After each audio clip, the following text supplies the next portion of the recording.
Bonjour à tous, je suis Gilles Mancillon, je venais vous saluer aujourd'hui. Je reviens pour discuter de ces choses qui ne sont peut-être pas encore discutées dans les grands médias. Je sais que bientôt le moment va arriver pour commencer à diffuser ces énergies à travers des chaînes de télévision, parce que bon, ici c'est assez intime, on ne parle qu'aux gens qui s'intéressent à ces choses, mais à travers les médias, on pourra toucher des millions de gens, commencer à les préparer pour pour cette connaissance, pour pouvoir prendre conscience de leur propre pouvoir.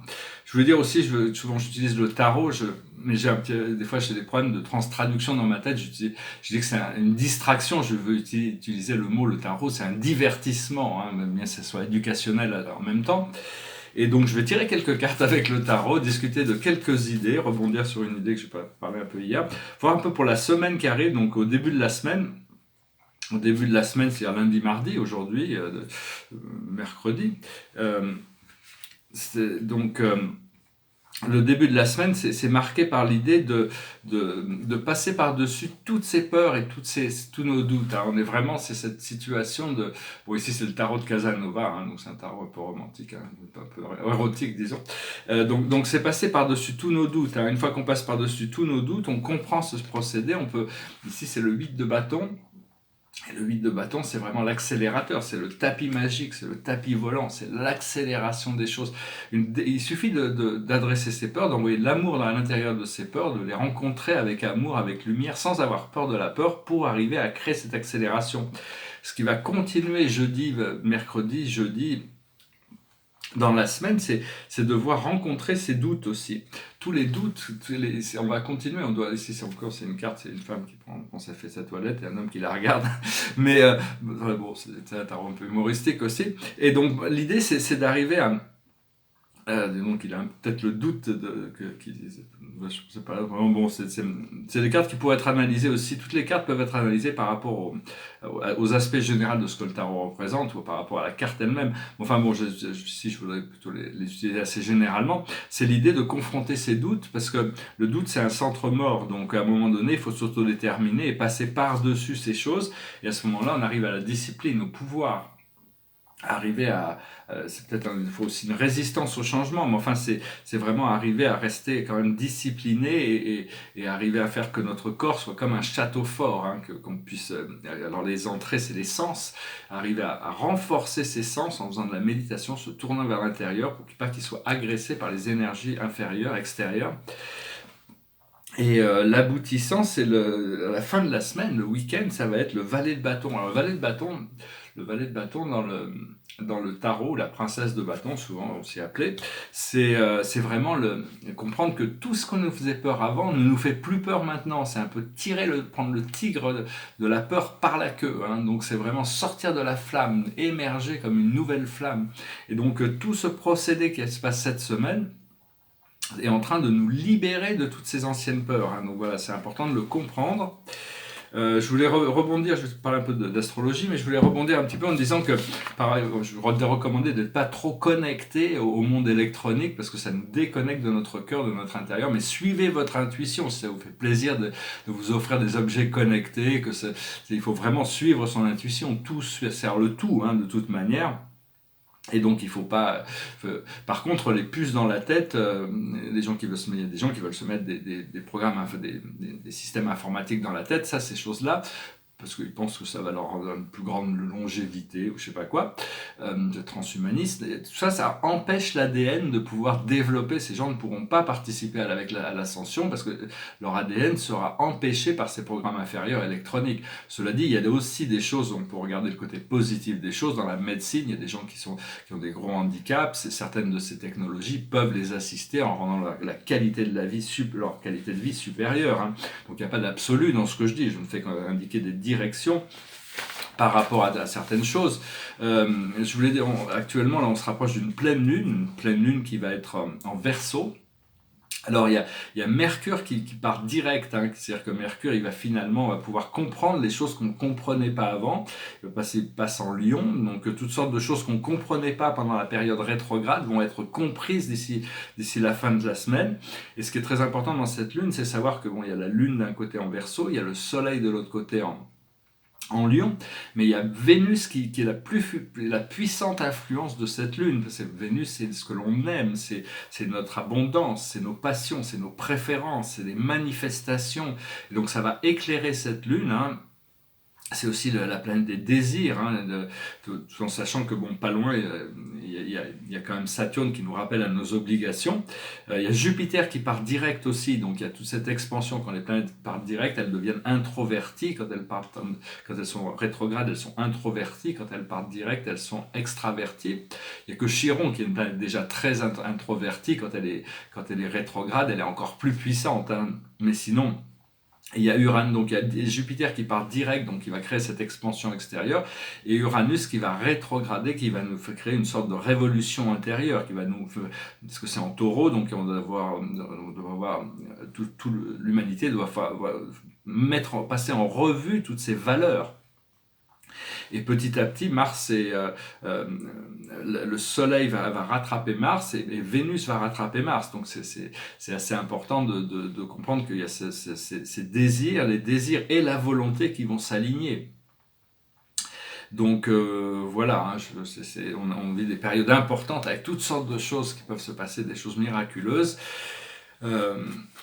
Savoir que, bon, quel que soit notre niveau de colère, il faut respecter nos croyances. Toutes nos croyances nous servent pour un moment, et donc il faut accepter, respecter, honorer nos croyances, nos pensées, ce que l'on croit, ce que l'on continue de penser, il faut les respecter. Tout en sachant que quand on voit qu'il y a une croyance qui est négative, qui ne nous sert plus, on peut la désactiver, la remplacer par une croyance supérieure qui est plus en alignement en adopter une nouvelle. Et on peut toujours revenir au vide intérieur. C'est la plus haute sagesse, c'est de savoir que l'on ne sait pas. À partir du moment où on ne sait pas, on devient vide de connaissances, et là on peut être rempli, on peut recevoir une information qui nous guide par rapport à notre prochaine étape. Donc, tout parce que cette révolution intérieure qui va être amenée par Uranus va créer ce pouvoir personnel, hein. C'est pas une révolution, c'est pas une révolte. Il faut éviter toutes les révoltes, toutes les réactions émotionnelles aux choses. Il faut trouver ce calme, cette paix intérieure qui nous permet d'être lucide sur les choses. Et rentrer dans l'acceptation. L'acceptation, c'est le mysticisme, accepter toutes les choses telles qu'elles sont et être contemplatif des évolutions en apportant notre énergie, en soutenant le bien, en transmutant le mal et en faisant la différence entre les deux. Rentrer dans le flow, parce que le flow, c'est tout le flow, nous sommes le flow, nous sommes la rivière de la vie, toute la vie passe à travers nous.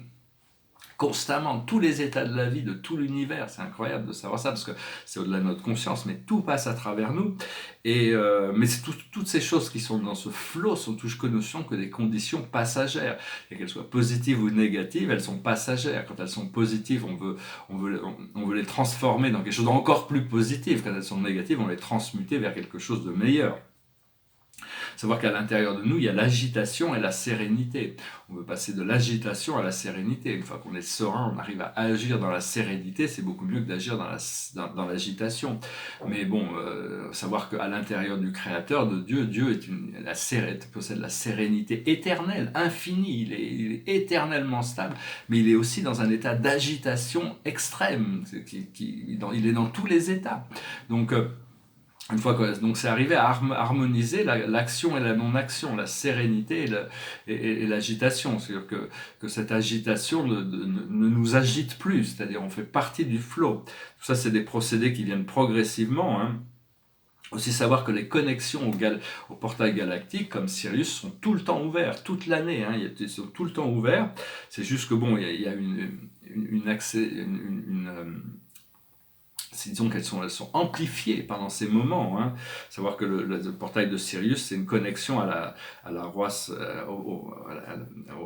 féline royale, hein. C'est les gardiens du portail, mais on ne peut pas amener des peurs ou des ombres à l'intérieur de ces portails. On ne peut pas arriver dans la 5e dimension avec des peurs ou des ombres. C'est la 4e dimension. On est en train de traverser la 4e dimension actuellement. Et on va arriver dans cette 5e dimension. C'est ce qu'on recherche déjà, essayer de devenir savoir que bon, il y a vraiment aucune raison d'avoir peur. La peur, c'est vraiment c'est ce qui, disons que c'est comme une barrière qu'on a mis autour de nous, hein, donc c'est pour nous, avoir l'impression de se protéger. Mais bon, à un moment donné, il faut expandre cette barrière, il faut envoyer de l'amour, et à ce moment-là, notre territoire grandit. Savoir que toutes ces dimensions supérieures, tous les vaisseaux, les connexions galactiques, on les visite quand on dort. Quand on dort, on ne sait pas, on a une double vie, on est déjà très très occupé. Il y a des jours, je peux dormir 3 heures, je me réveille en pleine forme, et des jours, je dors 10 heures, je me réveille épuisé. C'est parce que j'ai beaucoup travaillé là-haut. Donc c'est pas toujours... on ne sait pas trop encore, mais on a ce moyen de pouvoir se demander à recevoir des informations à travers nos rêves. Des fois, les rêves sont juste là pour nettoyer des énergies négatives, comme les cauchemars, c'est juste des choses qu'on a besoin d'évacuer pour ne pas avoir à vivre des choses dramatiques dans le monde terrestre et physique, mais souvent, on peut aussi recevoir des très bonnes informations qui viennent de nos rêves. Je vais tirer 4 cartes avec la cache. La plus haute sagesse pour nous aujourd'hui, c'est les anges. Les anges sont au-dessus, les anges sont avec nous. Ils sont à la fois au-dessus, en dessous, à droite, à gauche. Il faut toujours s'entourer de présence angélique, leur demander le plus possible. Ils sont complètement fiables, ils ne se détournent jamais de la sagesse. Donc on a toujours un ange gardien qui est là aussi, qui nous veille constamment sur nous. Quand on dort aussi, notre corps physique est protégé, mais... Il faut solliciter les anges le plus possible. Ce que l'on doit comprendre, c'est la vie amoureuse, c'est s'harmoniser avec ce potentiel de partage, d'amour, être ouvert à l'amour. Et donc, au plus on est ouvert à l'amour, au plus on attire des gens qui sont ouverts à l'amour. On cherche une consonance, une résonance au niveau physique, mental, émotionnel, social, spirituel. Des gens qui partagent, avec lesquels on peut partager des choses intimes et profondes. Ce que l'on doit faire, c'est le pardon. On doit pardonner aux autres, on doit se pardonner à nous-mêmes. C'est quelque chose de constant, de tout le temps à travailler avec ce pardon. Hein. Parce qu'il y a toutes sortes de mémoires qui peuvent remonter, il faut tout le temps arriver à pardonner pour arriver à trouver cette liberté. Et l'aboutissant, c'est le guérisseur ou la guérisseuse. Donc c'est arriver à trouver cette complétion du cycle. Parce que bon, tout ce programme d'obscurité, il y a un programme, bon, savoir que par exemple, quand on va sur Arcturus, sur Arcturus, c'est un système solaire qu'on trouve à l'étoile d'Arcturus, et si on tire un trait de la queue de la grande ours, de la casserole de la grande ours, on trouve l'étoile d'Arcturus, c'est une grosse étoile bleue. Et c'est un système qui a jamais été dans le conflit, qui est toujours très très avancé. Il y a 15 planètes principales, des centaines de lunes, elles sont toutes habitées. Il y a des êtres de la 3e, 4e, 5e, 6e dimension, mais leur dimension principale est la 9e dimension, 9e, 10e actuellement. Mais enfin, c'est les gardiens aussi de la 5e dimension. Mais même les êtres dans la 3e dimension sur Arcturus, ils ont des planètes où ils ont des êtres biologiques qui vivent là-bas. Ils n'ont pas du tout ces plans astraux, ils n'ont pas du tout d'obscurité dans les plans astraux, ils n'ont pas d'ombre, ils n'ont pas de... Donc, mais on peut déjà connecter télépathiquement aux Arcturiens de la 4e, la 5e, la 6e, la 7e, la 8e, la 9e dimension. C'est des endroits où on a eu forcément des incarnations, où on a des amis, des connexions, comme les Pléiades aussi, Sirius.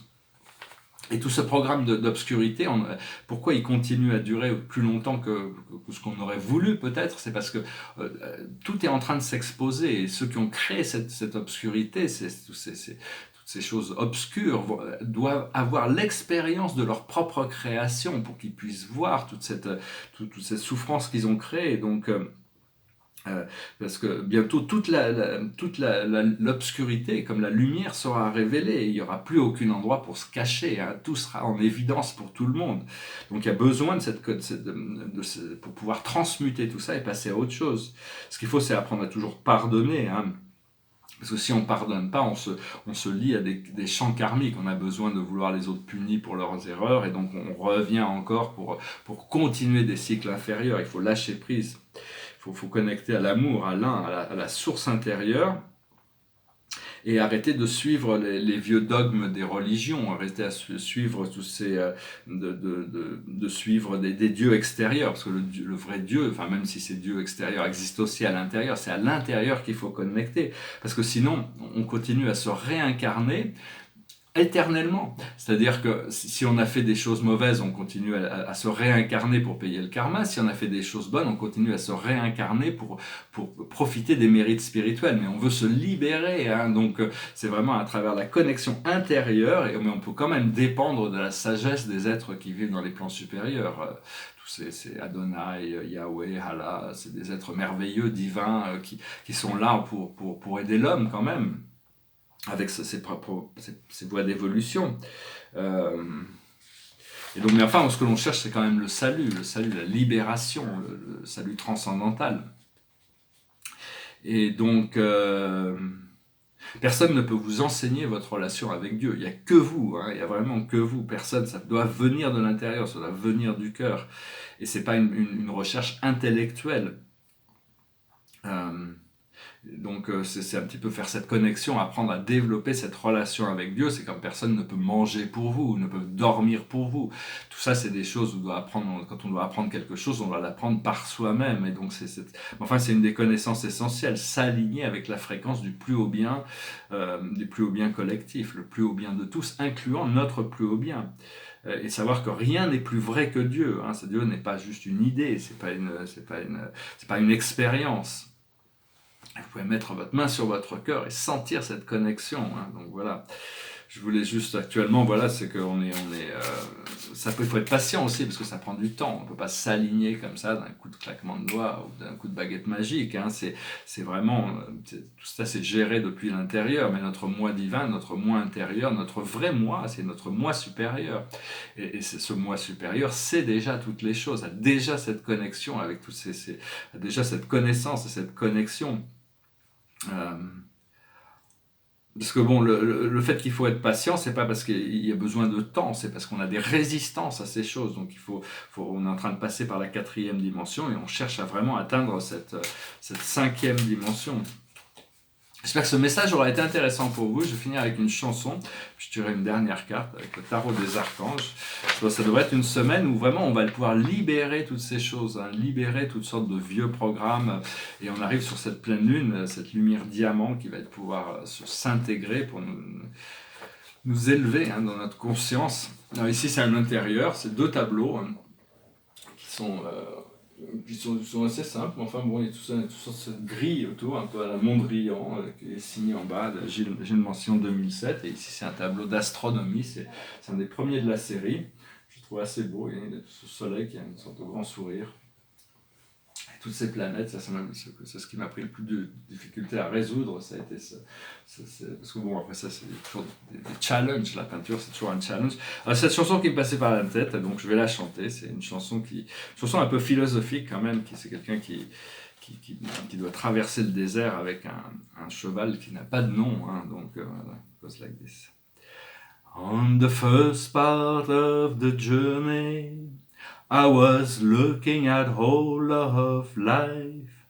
There were plants and birds and rocks and things, there was sand and hills and rain. The first thing I met was a fly with a above and the sky with no clouds. The heat was hot and the ground was dry, but the air was full of sound. I've been through the desert on a horse with no name. It feels good to be out of the rain. In the desert you can't remember your name, 'cause there ain't no one for to give you no pain. La la la la la la la la la la la la la la la la la la la. After 2 days in the desert sun, my skin began to turn red. After 3 days in the desert fun, I was looking at a riverbed. The story he told of a river that flowed made me sad to think it was dead. You see, I've been through a desert on a horse with no name. It feels good to be out of the rain. In the desert you can't remember your name, 'cause there ain't no one for to give you no pain. La la la la la la la la la la la. After 9 days I let the horse run free, 'cause the desert had turned to sea. There were plants and birds and rocks and things, there were sands and hills and rings. The ocean is a desert with a life underground and a perfect disguise all above. Under the cities lie a heart made of ground, but the human will give no love. I've been through the desert with a horse with no name. It feels good to be out of the rain. In the desert you can't remember your name, 'cause there ain't no one for to give you no pain. La la la la la la la la la la la la la. La la la la la la la la la. Voilà, je vous remercie d'être resté jusqu'à la fin. Bien sûr, c'est quelqu'un qui passe dans le désert, mais il n'a plus besoin de se souvenir de son nom, parce qu'il n'y a plus personne qui peut lui rappeler son nom. Donc il y a toute cette ouverture vers quelque chose de total. C'est une chanson sur la sérénité, hein, de savoir que bon, et puis l'océan, il reconnaît la vie dans l'océan. C'est comme des villes à l'intérieur de l'eau. Il regrette un peu que l'humain ne puisse pas donner plus d'amour à la vie. Donc voilà, hein, je voulais venir vous saluer aujourd'hui. J'espère que vous passerez une bonne semaine. C'est vraiment une semaine pour, à la fin de la semaine, on va vraiment commencer à réaliser de toutes ces choses extraordinaires qui nous ont... Donc on revient sur la même carte qu'hier, hein, c'est marrant, le 7 de Michael. Une meilleure façon de faire cavalier seul n'est pas la meilleure solution, ne négligez pas les détails. Donc il faut vraiment essayer de passer du côté ensoleillé de la route, hein. Il ne faut pas se perdre dans les bois. Il faut demander de l'aide aux anges, aux archanges et suivre notre intuition. Je vous remercie pour tout, je vous remercie d'aimer, de partager, de souscrire, de commenter. Bientôt tout ça va prendre une autre dimension, hein, tout ce procédé d'ascension, aussi bien intérieur qu'extérieur, tout ça est en train d'être élevé vers une autre dimension. Donc on reste dans la sérénité et on se prépare pour ce qui arrive. Namasté.